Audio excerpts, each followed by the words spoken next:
Salut, c'est Robin pour un tout nouvel épisode du podcast. Si tu cherches des conseils pratiques que tu peux suivre au quotidien, tu es au bon endroit. On parle organisation, motivation, habitudes et plein d'autres sujets intéressants. Le mot d'ordre, tout ça dans la bonne humeur et sans te mettre la pression. Aujourd'hui, le sujet du jour, ce sont les 7 mythes de la productivité. On va casser quelques idées reçues, ça va faire un peu de bien et peut-être qu'il y en a certains que tu pensais vrai, ça te fera du bien aussi de te rendre compte de ton erreur. Ne t'en fais pas, on tombe tous dans des erreurs différentes, donc autant apprendre aujourd'hui avec cet épisode. Alors, avant de rentrer dans le vif du sujet, tu commences à connaître la politique du podcast, je t'invite à faire un choix entre deux possibilités.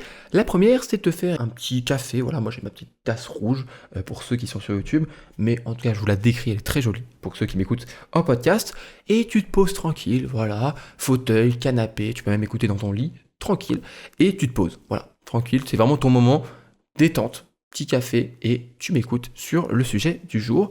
Ou alors, je t'invite à faire complètement autre chose. Voilà, il n'y en a pas beaucoup qui vont le dire pendant le podcast, faites autre chose et voilà, détends-toi. Voilà, tu peux faire un petit peu de ménage, un petit peu, une petite balade, etc. Fais autre chose et écoute-moi tranquillement. Alors aujourd'hui, on parle des 7 mythes de la productivité. Il y en a certains qui sont assez connus, peut-être que tu vas te dire ah bah oui, et d'autres, je pense.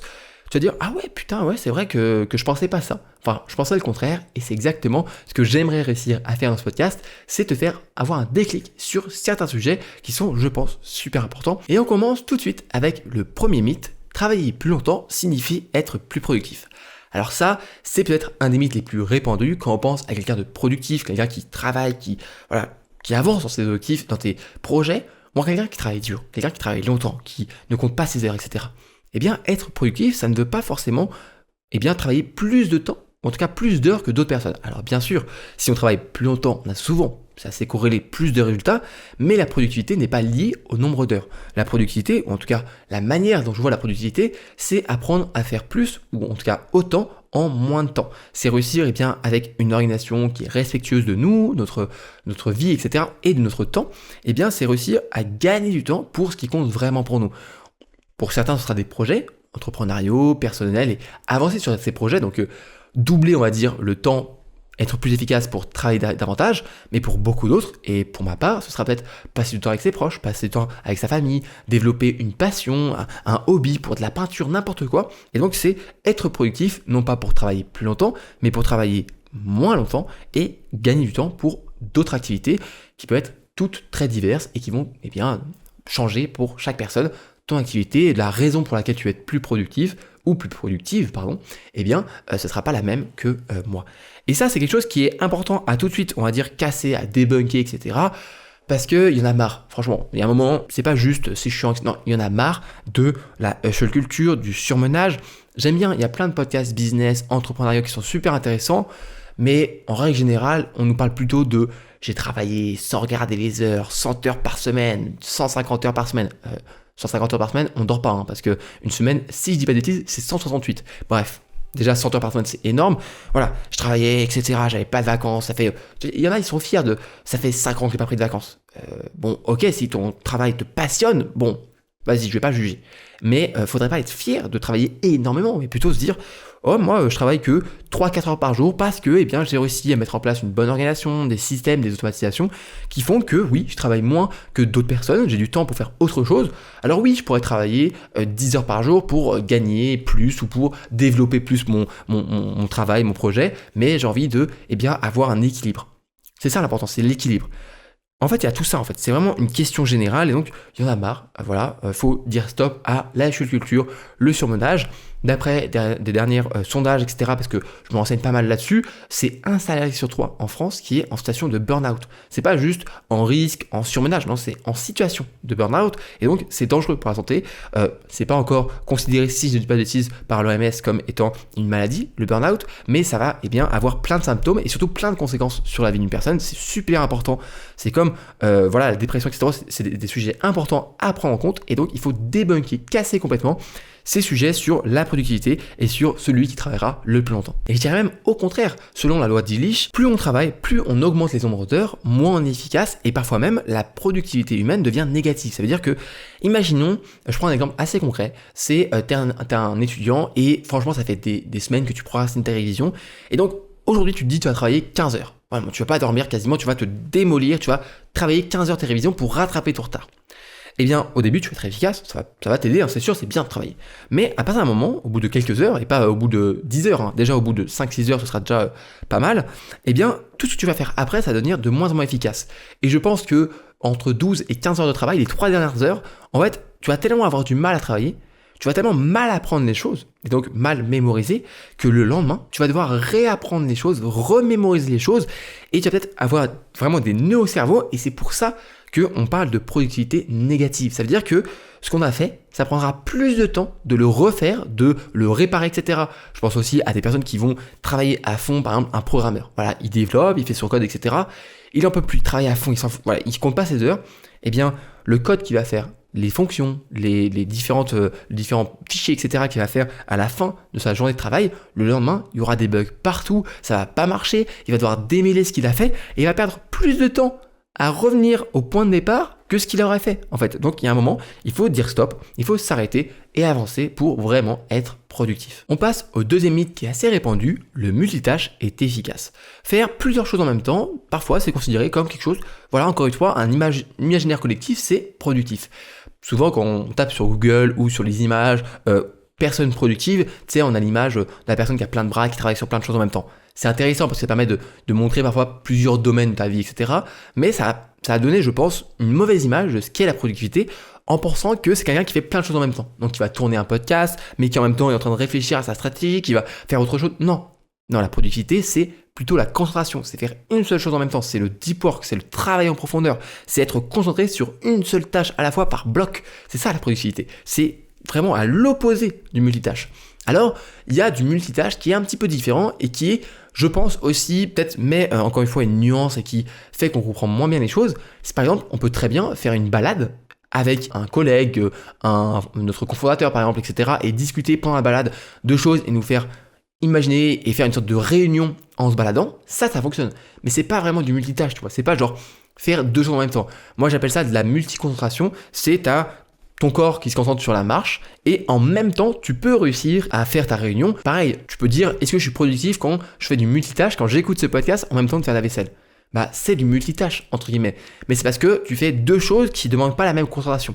Et le problème, c'est que quand on pense au multitâche classique et à la productivité qui engendre ce multitâche, on pense bien à la même concentration qui est la concentration classique, créative, productive, on va dire, de la journée. C'est, voilà, tu es en train d'écrire ton mémoire et hop, tu as un mail, tu réponds au mail. Hop, tu as un message, tu réponds au message. Hop, tu regardes une vidéo. Tu vois, non. Ça fonctionne pas. Ton cerveau, il explose et tu n'arrives pas à te concentrer sur une seule chose à la fois. Et ça, c'est vraiment quelque chose qu'il faut garder à l'esprit. Le multitâche, c'est vraiment dans des cas très particuliers où on fait par exemple le corps et l'esprit qui font deux choses différentes. Ça encore, ça peut fonctionner, mais c'est vraiment un cas très particulier. En fait, en règle générale, on fait une seule chose à la fois. Et comme tu peux le voir, je te fais un épisode de podcast et à côté, je suis pas en train de répondre à des mails, je suis pas sur mon téléphone en train de faire quelque chose. Ce serait déjà très mal poli, mais surtout, ça fonctionnerait pas. Je pourrais pas te faire quelque chose de qualité en même temps, de faire autre chose. Donc, apprenons à se concentrer sur une seule chose et c'est comme ça qu'on sera productif. On passe au troisième mythe et je pense que celui-ci va faire un peu de mal, mais j'y pense beaucoup par rapport aux entreprises, aux réunions, etc. Être occupé signifie être productif. Ça, c'est complètement faux. En fait, on revient un petit peu à l'idée du temps et de la productivité. En entreprise, on a un petit peu cultivé une culture, du coup, bon, ça va faire un petit peu les deux mots, mais bon, on a créé une culture du fait que si tu fais les choses en moins de temps, alors tu es moins productif que quelqu'un qui travaille plus. Et du coup, avec ça, on a créé une relation qui est, je trouve, assez toxique entre être occupé et être productif. Ça veut dire que quelqu'un qui est toute la journée en réunion, qui est toujours... Non, j'ai pas le temps. Attends, non, j'ai pas le temps. Ton rendez-vous... Non, pas tout de suite. On fera ça demain. Désolé, là, je suis vraiment overbook. Ça me fait rire parce que c'est vraiment le cliché, mais on connaît tous quelqu'un comme ça. Soit dans notre entourage, soit à notre boulot ou à nos cours, etc. Voilà, je peux pas, j'ai réunion. On se trouve un moment, on stand-by, on fait quelque chose, ok. Il y a un mot sur deux en anglais, bon ça c'est autre chose. Mais t'as l'impression que ces personnes-là sont productives. Mais pour avoir fait des journées de réunion toute la journée, tu n'es pas productif. Ça ne fonctionne pas. Et c'est pour ça d'ailleurs que beaucoup d'entreprises reviennent en arrière au niveau des réunions et commencent à limiter énormément. Dans mon stage que j'avais fait l'année dernière en programmation, au début, ils faisaient une réunion par jour et ils ont très vite limité ces réunions à deux par semaine, donc le mardi et le jeudi, parce que ça prenait trop de temps et ça servait à rien. Et pourtant, c'était qu'une réunion par jour. Imagine les personnes qui ont 8-10 réunions par jour, ça marche pas. En fait, tu as l'impression qu'ils sont productifs et du coup, ça te pousse malheureusement de manière toxique à vouloir remplir ta journée au lieu de te dire plutôt d'être productif sur ce que tu peux faire, etc. Et c'est là qu'on a malheureusement un débat à avoir dans la société en général sur est-ce qu'il faut travailler nos heures ou être productif et pouvoir travailler moins d'heures mais être tout aussi efficace. Ce qui fait qu'on se retrouve avec des personnes qui sont payées pour travailler 8 heures par jour, sont productifs en fait 4 heures et s'occupent pendant 4 heures, ce qui fait qu'on a des journées qui sont longues, qui sont difficiles. Et c'est pour ça que je fais d'ailleurs cet épisode de podcast, c'est pour un petit peu mettre un message, même si je sais que c'est pas grand chose et que c'est qu'une goutte d'eau dans un océan, mais au moins j'ai mis ma goutte d'eau. Il faut rééduquer un petit peu les gens par rapport à ces sujets-là. La productivité, ça concerne l'efficacité et la qualité du travail, pas simplement la quantité. Alors certes, la quantité va avoir un impact dessus, mais il faut arrêter de vouloir juste remplir ses journées pour remplir ses journées et ne pas être du tout productif. Mythe numéro 4, les outils de productivité résolvent tout. Alors ça me fait un petit peu mal au cœur parce que les outils, j'aime beaucoup, je suis un petit peu un geek, un tech dans l'âme, je suis ingénieur en télécommunication, c'est normal, c'est un peu aussi mon boulot d'être là-dedans. Voilà, les outils de productivité, j'adore, mais j'en suis tout à fait conscient que les outils ne sont pas une solution miracle. En fait, j'ai beaucoup réfléchi sur ma manière de voir l'organisation et un petit peu l'organisation de demain. Voilà, pour l'instant, je l'appelle un petit peu comme ça. On a laissé un petit peu de côté l'aspect humain dans l'organisation avec, comme je disais, la culture, le surmenage, etc. Et je pense qu'il faut qu'on replace l'humain à la base du système d'organisation et de tout ce qui va autour. Donc on va avoir un petit peu comme un triangle, la base qui va être vraiment l'humain, qui on est, se comprendre, apprendre à se connaître, etc. Ce qu'on veut faire de nos journées. Voilà, il y a plein de choses, plein de questions par rapport à l'humain. Ensuite, par-dessus ça, on va avoir les méthodes qui vont venir, juste lier toutes les habitudes, ce qu'on préfère, notre manière de travailler, notre manière de gérer notre temps, notre énergie. Et enfin, finalement, vraiment la finalité, on va avoir les outils. Mais les outils ne sont pas du tout la base de l'organisation, ils sont juste ce qui permet de mettre vraiment de manière pratique les choses, tu vas voir. Donc, toi, comment tu gères ta journée, les méthodes pour mieux gérer ta journée, et enfin, pratiquement, est-ce que tu vas utiliser Google Agenda, Notion Calendar, Notion, etc. Et c'est la raison pour laquelle, dans mon programme L'Atelier Notion, où je t'explique et je te montre de A à Z comment maîtriser cet outil qui je trouve fabuleux et qui est celui que j'utilise le plus au quotidien, j'explique comment l'utiliser et pas seulement comment copier-coller une méthode, mais plutôt comment comprendre tes attentes, tes besoins, ta situation pour ensuite trouver les bonnes méthodes et avec Notion concrétiser ces méthodes. C'est-à-dire qu'à la fin, et on est toujours, quand on est un petit peu dans la productivité, l'organisation, à la recherche de l'outil qui va enfin nous aider à être plus organisés, enfin nous sauver de notre procrastination. Mais malheureusement, ça ne fonctionne pas comme ça, c'est un mythe. Et la clé de la productivité, c'est de comprendre nos propres habitudes de travail, de gérer notre temps efficacement, notre énergie, etc. Et ensuite viendront les méthodes et enfin les outils. Dans ce sens-là, ça marche beaucoup mieux selon moi. Et encore une fois, c'est créer une organisation humaine, créer l'organisation de demain. On passe au mythe numéro 5. Le succès est une question de talent inné. Alors ça, malheureusement, dans la productivité, ça revient un petit peu parler des personnes qui travaillent 10 heures par jour. On a l'impression que ces personnes-là sont à part. C'est des étoiles dans le ciel, des génies, du talent, et on ne pourra jamais les atteindre. En fait, le problème, c'est qu'on se trompe complètement. La productivité, ça s'apprend. Et moi, ce que je dis souvent, c'est que, imaginons, tu veux apprendre à courir. Voilà, tu veux apprendre à courir, etc. Est-ce que tout de suite, tu vas te comparer au mec qui est ultra fort, qui fait des marathons, etc. Même si c'est peut-être pas le meilleur exemple parce que la condition physique, il y a quand même un petit peu de l'inné. Mais en tout cas, tu vas pas te comparer à la personne qui est super forte tout de suite. Tu vas plutôt réfléchir à te comparer à quelqu'un qui est de ton niveau et progresser. Et c'est la même chose avec les personnes qui sont, comme on a l'impression, des génies de la productivité. Si tu te compares tout de suite à la personne qui est au niveau 100, tu vois, et tu es au niveau 1, c'est sûr que tu vas avoir l'impression qu'il y a un gouffre et que tu pourras jamais l'atteindre et que c'est un génie et que toi, c'est mort. Alors qu'en fait, c'est juste que cette personne-là, ça fait peut-être 5 ans, 10 ans, 15 ans, 20 ans, toute une vie, qu'elle travaille sur un système de productivité, des process, de l'automatisation, tout ce que tu veux, pour maximiser sa productivité. Et donc, tu as l'impression qu'elle est très productive et que c'est un génie, alors qu'en fait, c'est juste que toi, tu es niveau 1 et tu es en train de te comparer à un niveau 100.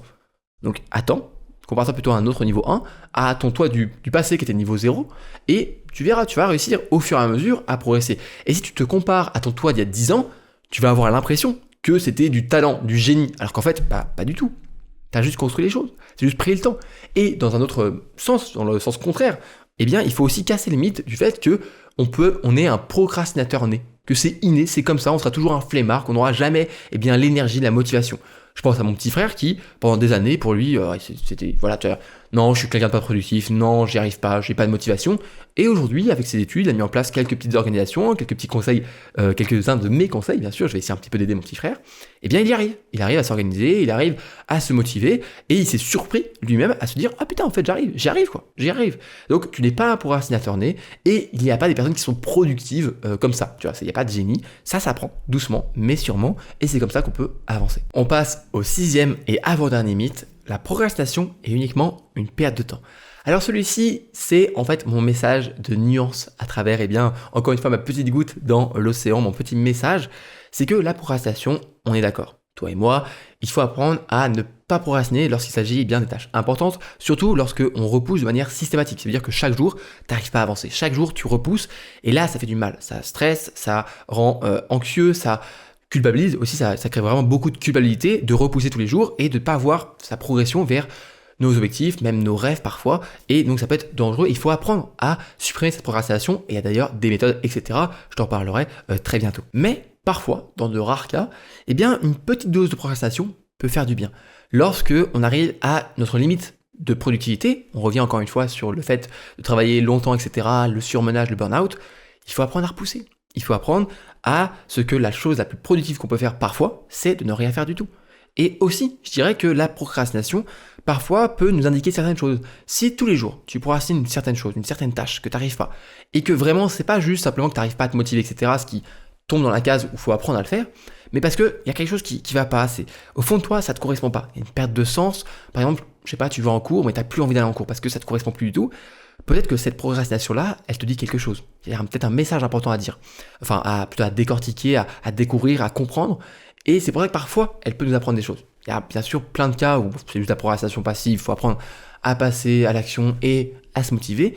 Mais parfois, elle peut nous indiquer des choses, et c'est pour ça qu'elle n'est pas que négative, c'est pas que une perte de temps. Et je dirais aussi que quand on apprend à repousser au bon moment, ce qui est, attention, assez difficile à faire, mais quand on procrastine au bon moment, on peut avoir aussi un moment plus calme, un moment où notre esprit, on le laisse vagabonder, réfléchir, être créatif. Tu sais, les moments où tu es dans la douche, où tu réfléchis pas forcément à ton travail, et t'as une idée, tu te dis putain, mais c'est ça qu'il faut que je fasse. Et donc, c'est se créer un moment parfois où on repousse, on procrastine de manière consciente pour se laisser le temps, se laisser l'espace d'esprit. Ça ne veut pas dire grand-chose, l'espace d'esprit. On va dire un petit peu d'espace pour notre esprit, du temps pour notre esprit, pour vagabonder, pour réfléchir et conduire à des idées nouvelles. Et enfin, on termine par le mythe de la productivité que j'essaye, moi en tout cas, au quotidien, de casser le plus possible. Il existe une méthode de productivité universelle. Et oui, je t'en ai beaucoup parlé même dans ce podcast et dans les précédents épisodes, on est tous différents. On a tous des situations, des besoins, des niveaux d'énergie dans la journée, des humeurs, plein de choses différentes, un environnement complètement différent. Et donc, je ne vais pas te dire en fait juste « Ouais, la productivité, c'est ça ». Et te dire ça en 2 minutes et c'est bon, tu fais exactement ça et ça marche. Non, c'est pour ça que d'ailleurs, il y a plein de choses à dire, il y a beaucoup de choses à réfléchir autour de ce sujet-là, parce qu'il y a des principes qui sont importants et les principes sont importants à comprendre parce que ces principes-là, une fois qu'on prend une méthode qui est intéressante, on enlève le principe et on remet ce principe par rapport à l'humain, qui est vraiment la base de tout, encore une fois, on revient à l'humain, on peut créer une nouvelle méthode qui va correspondre à nous-mêmes, à notre situation. Et c'est pour ça que j'essaye au maximum, au lieu de parler de chiffres et de tu fais ça, parler d'une méthode, réfléchir aux principes derrière, les faire sortir et les mettre, on va dire, dans ton côté, ta situation, ton environnement, et c'est là que ça fonctionne. C'est pour ça que c'est pas universel. Il y a des principes qui sont universels, il y a des principes qui sont importants à mettre en place, gestion de l'énergie, gestion du temps, gestion de la priorité, etc., etc.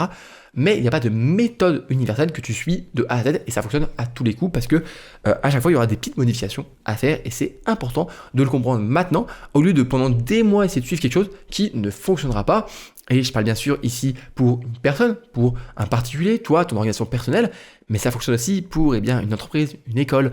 Il n'y a pas de méthode qui va fonctionner pour toute l'équipe, pour tous les employés, pour tous les services différents. Il y a des choses à créer, des petites nuances à faire et c'est important d'apprendre à faire un petit peu un audit de notre organisation professionnelle ou personnelle et se dire ok, est-ce que je peux, on va dire, garder un socle commun qui va être 80% et les 20% restants, faire des petits coups de levier, tu vois, hop, là je modifie un petit peu ici, là je modifie un petit peu ici, et faire que chaque personne trouve un petit peu son compte et ça fonctionne beaucoup mieux. Voilà, c'était les 7 mythes de la productivité. Encore une fois, c'est bien beau, ces 7 mythes, mais il faut réfléchir par rapport à tout ça, changer ton état d'esprit par rapport à ces mythes-là, faire des déclics par rapport à tout ça et agir au quotidien. Par exemple, faire attention à ne pas juste être occupé, mais être plutôt productif. C'est la fin de ce podcast. Si le podcast te plaît, n'hésite pas à t'abonner, que ce soit sur les plateformes d'écoute ou sur YouTube, ou même les deux. Si tu m'écoutes sur YouTube ou Spotify, tu peux même mettre en commentaire, par exemple, le mythe que ça t'a fait un déclic vraiment, et du coup me dire voilà ce que tu as pensé de l'épisode. Si tu m'écoutes sur Spotify ou Apple Podcasts, je t'invite à mettre 5 étoiles sur l'émission, le podcast de Robin. Sur Spotify, c'est tout en haut, et sur Apple Podcasts, il faut scroller un petit peu en bas, mettre 5 étoiles, un avis, ça permet de soutenir et de recommander le podcast. Ça fait vraiment beaucoup de bien. C'est très puissant comme geste, donc merci à toutes les personnes qui prendront ces petites secondes pour mettre 5 étoiles. Enfin, si tu veux aller plus loin avec moi, tu peux t'inscrire à ma newsletter que j'envoie chaque semaine, chaque dimanche, un petit mail avec des bons conseils, des good vibes comme ce podcast. Ça se passe sur mon site robintonnet.com, tu trouveras le lien en description. C'est tout pour cette semaine, on se dit à vendredi prochain pour un nouvel épisode du podcast. C'était encore une fois un plaisir. Je te dis du coup à la semaine prochaine. D'ici là, prends soin de toi, prends soin de tes proches. Je te fais des bisous, c'était Robin. Salut!